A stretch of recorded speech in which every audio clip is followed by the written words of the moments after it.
माननीय राजेश वर्मा जी।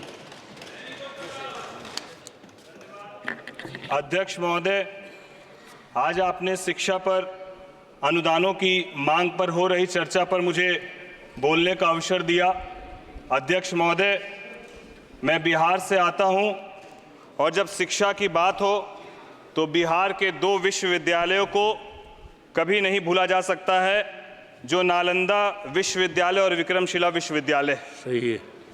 अध्यक्ष महोदय, G20 के समय जिस प्रकार से आदरणीय प्रधानमंत्री जी ने नालंदा की विरासत को पूरे विश्व के सामने सम्मान देने का काम किया, उसके लिए हम सभी बिहार के लोग हमारे प्रधानमंत्री जी का कोटि कोटि आभार और धन्यवाद व्यक्त करते हैं।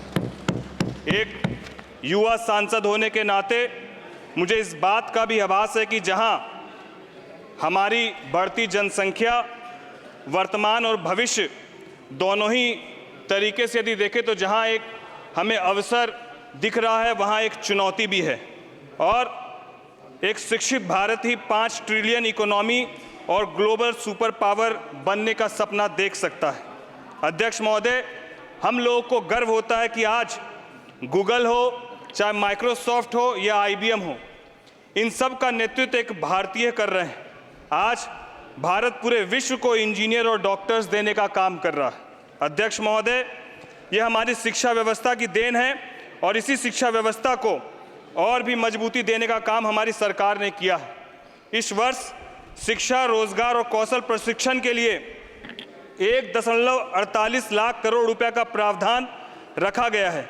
बजट में घरेलू संस्थानों में उच्चतर शिक्षा के लिए 10 लाख तक के ऋण हेतु एक वित्तीय सहायता की घोषणा की गई है, जिससे प्रति वर्ष 1 लाख विद्यार्थियों को प्रत्यक्ष रूप से ऋण राशि के 3% वार्षिक ब्याज छूट के लिए ई-वाउचर दिया जाएगा। आदरणीय अध्यक्ष महोदय, इस वर्ष के बजट में केंद्र विश्वविद्यालयों के अनुदान के लिए 4000 करोड़ से अधिक रुपए की वृद्धि की गई है, जिसमें वित्तीय वर्ष 2024-25 के लिए 15,928 करोड़ रुपए आवंटित किए गए। 2024-25 के अंतरिम बजट में इस वर्ष शिक्षा मंत्रालय का कुल बजट 23-24 में 1,12,899 करोड़ रुपए के मुकाबले 1,20,627 करोड़ रुपए से 6.8% बढ़ा है। IIT को इस वर्ष 1202 करोड़ रुपए आवंटित किए गए, जो पिछले वर्ष 841 करोड़ थे। NITs को 5,040 करोड़ दिए गए, जो पिछले वर्ष 4,820 करोड़ रुपए थे।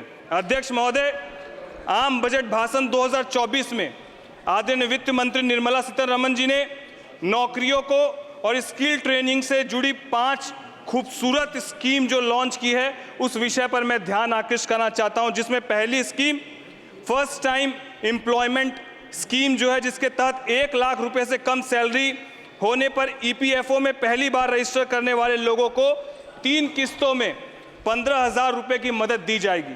वहीं दूसरी scheme job creation in manufacturing, इसमें मैन्युफैक्चरिंग सेक्टर से जुड़े फर्स्ट टाइम एम्प्लॉयमेंट को EPFO जमा करने का आधार पर शुरुआती 4 सालों में इंसेंटिव दिया जाएगा। इससे 30 लाख युवाओं को फायदा होगा।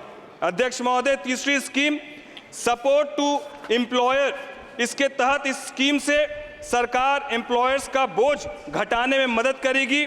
इसके तहत नए कर्मचारियों के EPFO कंट्रीब्यूशन पर एम्प्लॉयर्स को 2 साल तक हर महीने 3,000 रुपये का रिम्बर्समेंट करेगी।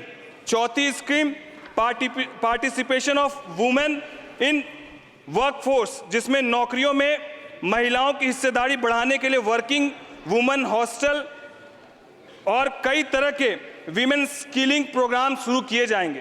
पांचवी स्कीम स्किलिंग, जिसके तहत 20 लाख युवाओं को 5 साल में खाद स्किल से ट्रेनिंग किया जाएगा। 1,000 इंडस्ट्रियल ट्रेनिंग इंस्टीट्यूट अपग्रेड किए जाएंगे।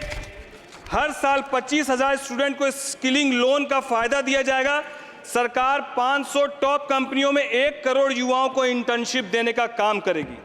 सरकार ने 2014 से 2024 तक 7 नए IIT और 7 नए IIM खोले हैं। देश में 3000 नए ITI बनाए गए, 16 ट्रिपल ITs और 390 यूनिवर्सिटी शुरू की गई है और पिछले 10 सालों में हायर एजुकेशन में 28% तक की बढ़ोतरी देखने को मिली है।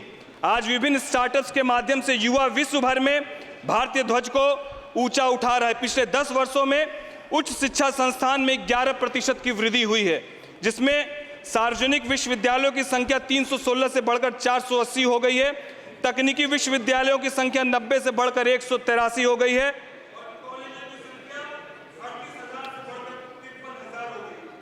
आदरणीय अध्यक्ष महोदय, इन सभी के विकास और बेहतर शिक्षा के लिए सरकार पूरी तरीके से प्रयासरत है और कस्तूरबा गांधी बालिका विद्यालय के माध्यम से आज 5116 कस्तूरबा गांधी बालिका विद्यालयों में 7.07 लाख छात्राएं पढ़ रही है और प्रधानमंत्री उन्नत भारत विद्यालय के माध्यम से 14,500 आदर्श विद्यालयों की स्थापना की जा रही है।